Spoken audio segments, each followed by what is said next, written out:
So how can you click multiple photos in one click on the iPhone? So let me explain it. And if it's your first time on Foxtecc, subscribe right now, and that way you'll never miss anything important. So if I get inside the settings and just come back to like the main settings page, you can see that we get to find the camera menu right away below the accessibility. So I'm going to get it there.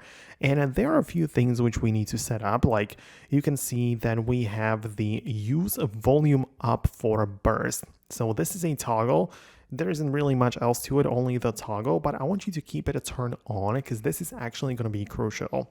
Outside of that, we can also choose the formats and everything, so that's obviously up to you to decide. But for the one click for multiple photos, the volume up for burst is necessary. So right now, it just means that when I go back and open up the camera, right, I need to hold down only the volume up. So as you can see, it's the physical button on the side like this. And when I hold down on it, you can see that I take a lot of photos. I'm in like 30 now. And you can see that when I go to the gallery, it's only one image, but in a burst, right? So one image which contains 34 images. So what we can do right now is to click on it like this and choose the favorite, right? So as you can see, I can scroll through all of the 34, right? And let's say that I select this one and also this one.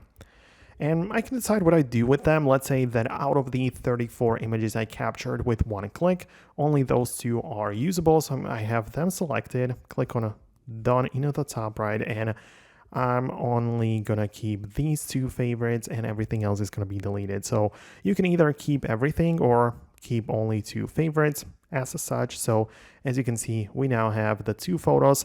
The all 32 left are now gone, and only those two which I actually like are now kept on my phone. So that's like the point of this.